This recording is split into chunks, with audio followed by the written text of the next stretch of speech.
Hi, my name's Lindsay and I am here to show you how to make your own string art.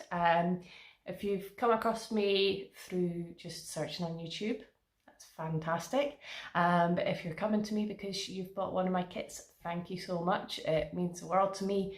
£2 from every sale goes towards my kids' primary school, and the rest of it just gets spent on the kids. As things go. So if you have bought one of these, this is how your kit will look. I'm still in the process of making them at this stage, but if you have bought one, they will be finished. You will have your own instructions on how to make them in there. I'm just here if you get stuck, and you can see how I do things, because sometimes me writing stuff isn't very good. I did better at maths and simple geometrics better than what I did English. Inside your kit, if you have bought one, you will have your threads, your template, your board, your nails and your D-ring, and that will be everything that you need to get yourself started. Well, to get it done full stop. You will also need to have a hammer. I've got my trusty one that I have been using since day one. It's got a handy little bottle opener on it too. You will need a ruler so that you can make sure that you've got your picture central, and also your D-ring on the back centralised too, because you do not want your picture to hang squint on the wall. You will also need a pair of scissors. I've got my trusty fabric ones, but any will do as long as they're sharp, because you want to make sure that your thread has got a nice cut on it. And I think that is all. So what I am going to do is I'm going to get the camera turned around so that it's solely focused on your picture and how I'm doing it, so you can see nice and close exactly how to do things. But if at any stage in the future, if you're stuck on making it, you can always contact me via LSD String Art on Facebook, or comment on this video, and hopefully YouTube notifies me that I've got one too. So this is the last that you'll see of my face for a while, and let's get you turned around.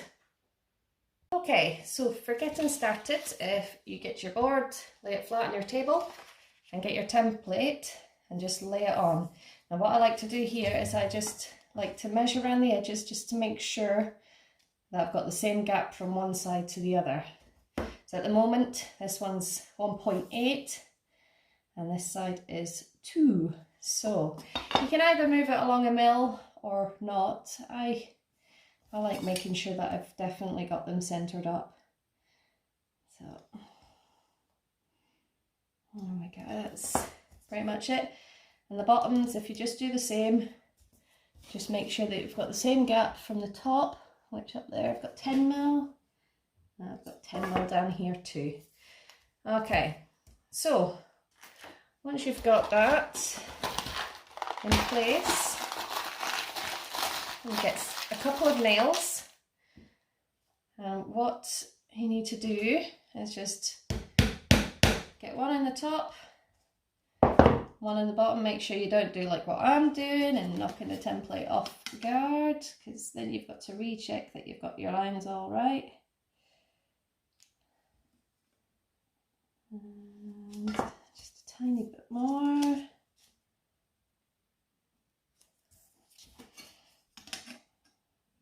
Make sure if you're measuring your 2 points that you're checking them on the same level.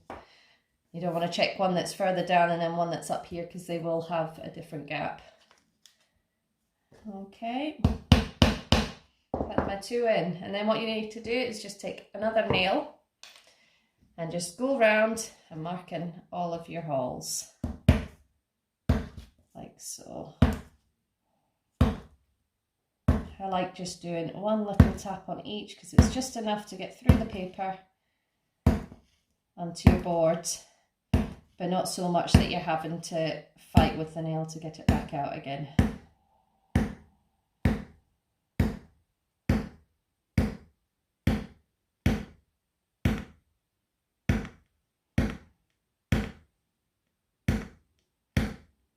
just make sure that you're getting right on the center of each piece. If you miss it slightly, it's not too big, because you can make sure your heads all line up, even if your bottom part of your nail is out of sorts. There we go.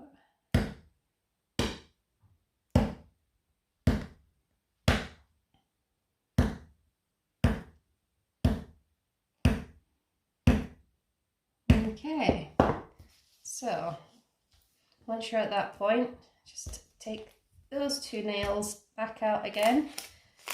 And as you can see underneath, all your guide holes are marked tamp ready.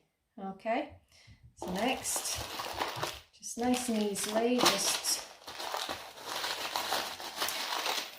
make sure you've got all the rest of your nails out on the table. Now, if you can see this, each nail has got markings on it. You just want to go put them in so that they're about halfway, so just below the first mark on the nail.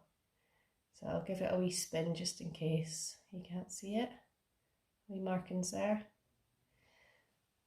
And you just pick a hole to go in, get it so that it's part way down, as you can see. And that's as far as you need to put them in. And if you do that for the rest, I've already got one that's pre-done, so instead of you sitting there listening to me hammering a whole load of nails, I will just skip straight onto this bit.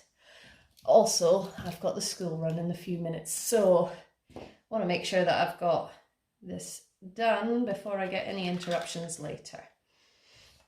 So, as you'll know from your packs, you've got your two threads. I like just taking them off and sticking them in a cup, because then they don't jump all over the place. I've got a habit of not using a cup and them flying off on the floor, which, trust me, is not easy to work with when you do that, because it's a constant yo-yo up and down trying to get the threads the way you want them.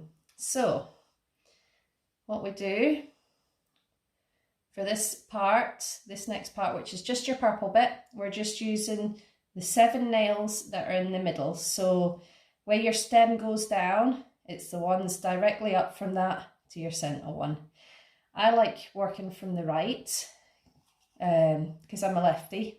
I don't know if that makes any difference at all, but I've always worked from right to left with these thistles. And then once you've done your knot in place, I like doing a double knot. So just tie it up once and then do like a double loop through. Can't remember what the name of it's called. I should remember, because I was in guides a long time ago. But anyway, right, so we're working from the first nail here, and we're just going to go and loop up, round and back down, and we're going to do it in the shape of a fan. So just picture yourself going between one point and you're opening up your fan as you go.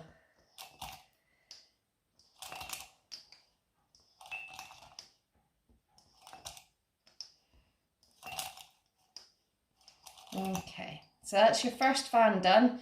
What I like to do now, because this makes it easier for when you're using your green thread later, is push right down and then move on to the next nail, and then we just repeat. Just make sure you keep your tension as you go, because if you lose your tension, they could spring back off again. Normally it's more spectacular than that when I do it.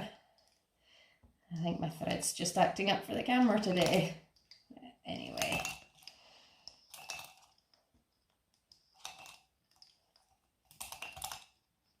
And once you get to the last one, push it down again and move on to the next one.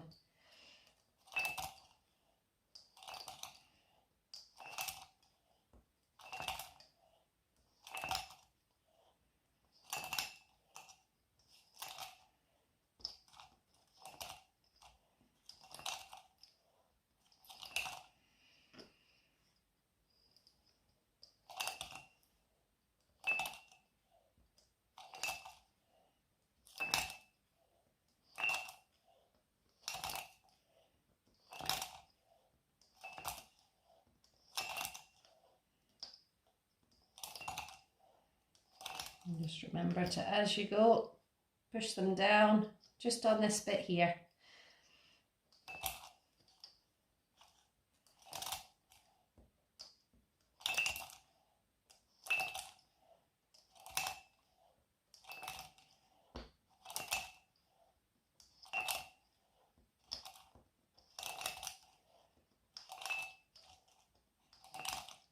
Push it down.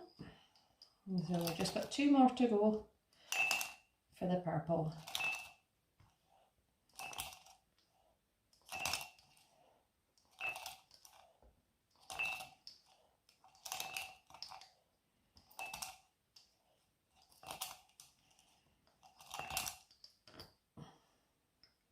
And last one.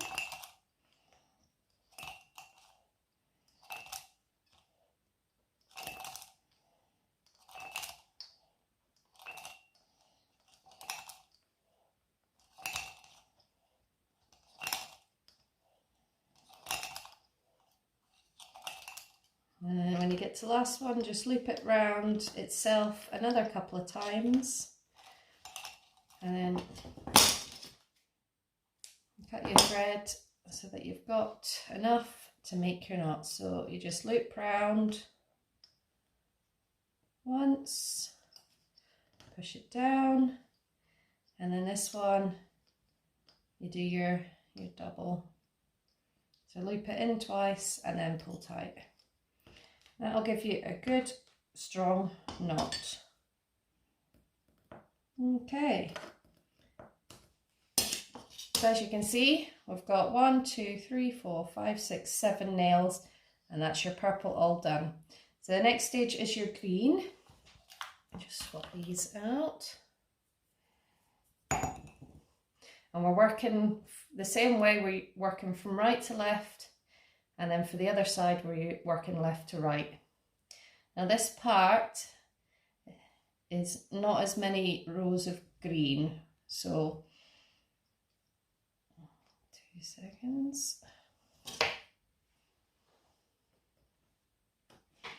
Yeah.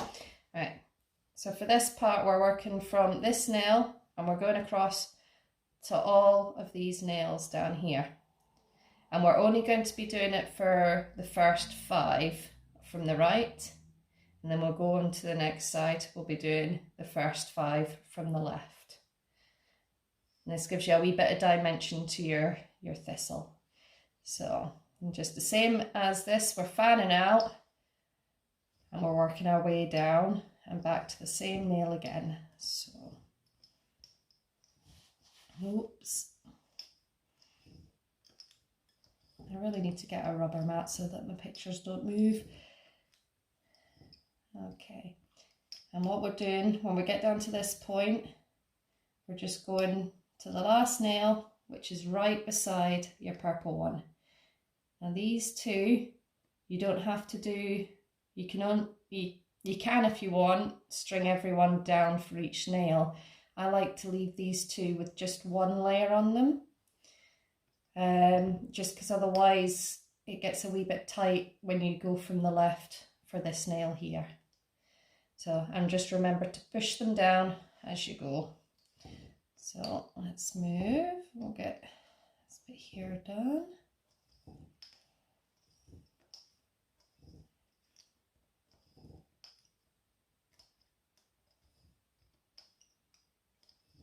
Just remember, keep your tension going.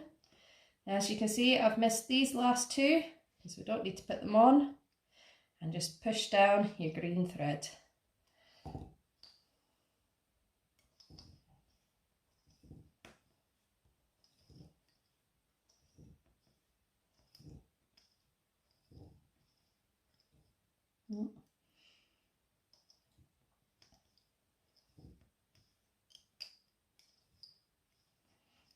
Push down, next one.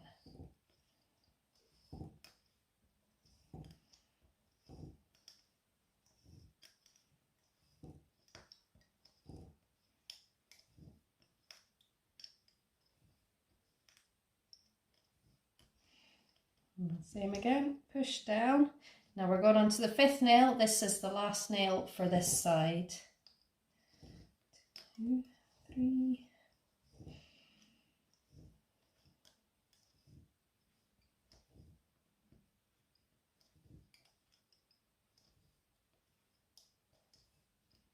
Okay, and we push it down because then that gives us plenty of space to be able to do the next side. So what I do like to do here is just wrap it round the next nail, and then we're ready to start on this side. So I'm just going to tilt the picture slightly because I find it easier to work with going this way. And as you can see, I nearly lost my tension then.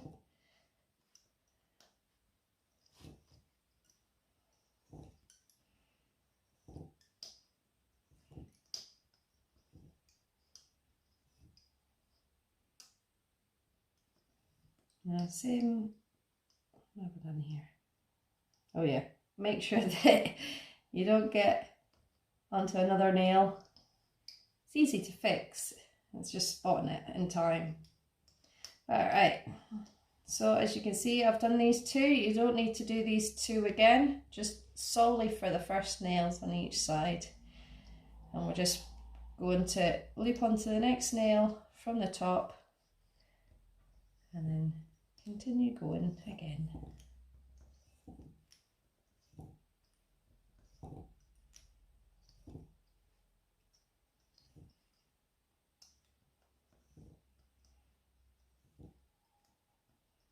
Okay, so as you can see, missing these two, circle onto the next one and then back up.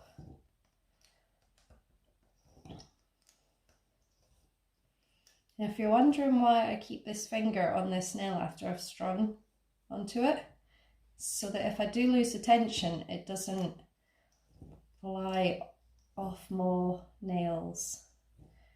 Doesn't always work, but it does help. Okay, so finish that one, move on to the next one.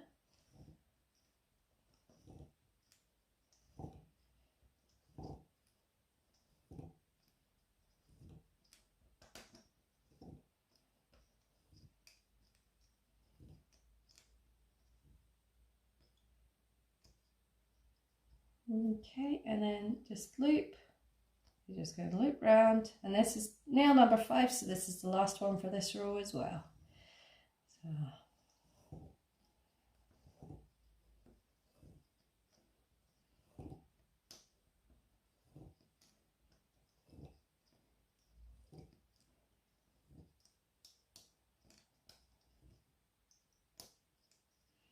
Okay, that's the last one for this bit, so just loop around these two nails.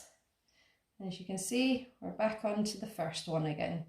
Now this bit is just making the stalk, and this you can make it as messy as you want. You can have as little or as much coverage as the thread I've allocated leaves you, and just make sure that you're stringing round every single nail that's there. As you can see, with my years of practice, I can go with speed. You don't have to, you just take your time.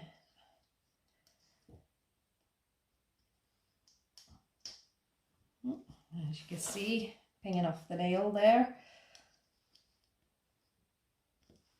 Any downside to speed sometimes is little mistakes like that.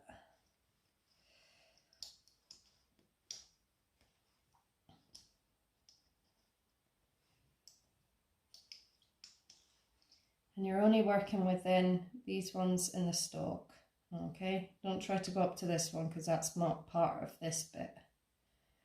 Just the ones that have had the purple on the back. That's your area you're working with.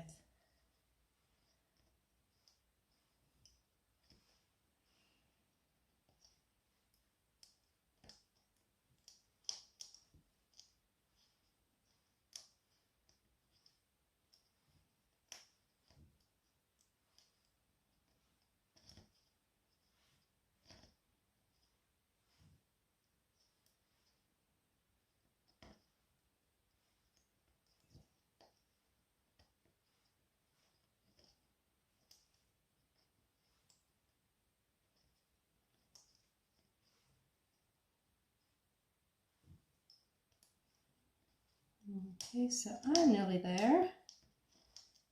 If you've got more that you feel that you want to cover, just keep on going.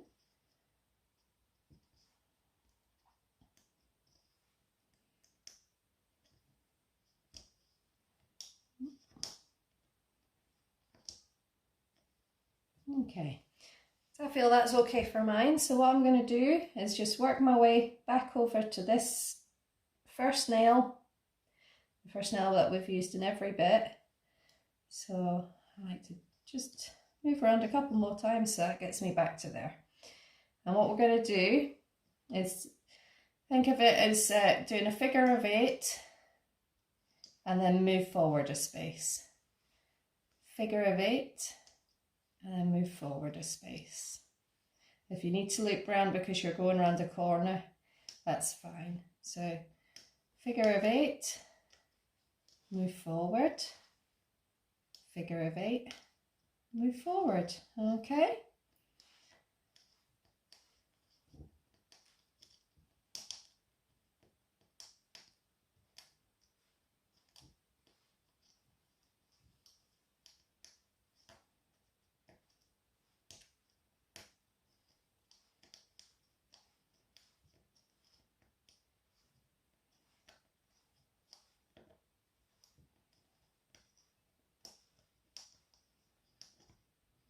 And just circle around the very last nail here twice, just to make sure that you're able to do your knot nice and easily.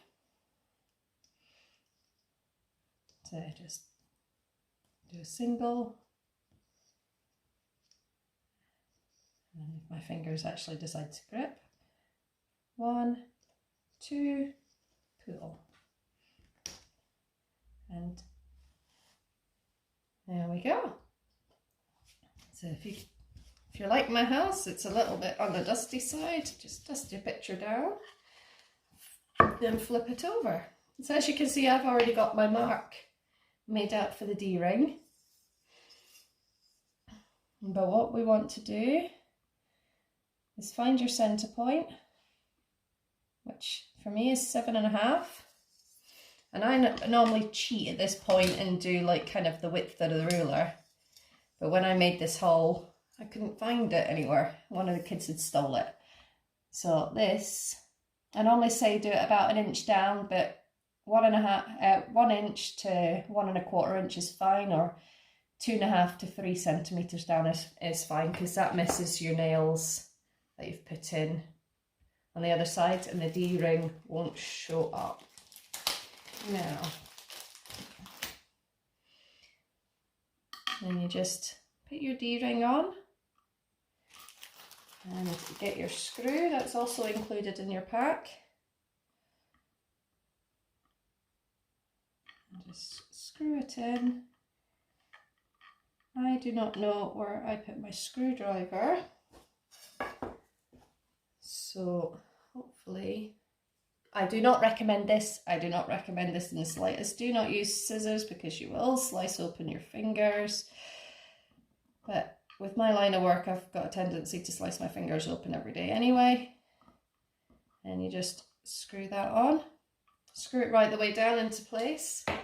And then that's, don't go by mine, I can't find my screwdriver, but it will go in perfectly. As you can see, the screw doesn't go right the way through your picture, but it will sit nice and flush, nice and tight, and then that's it, ready for hanging on your wall. So I hope you've enjoyed making your picture. If you have any feedback for me, you can leave it on my LSD String Art or Lindsay S. Stryden String Art on Facebook. That would be lovely, or leave feedback on this video. So enjoy making, and I will see you again soon.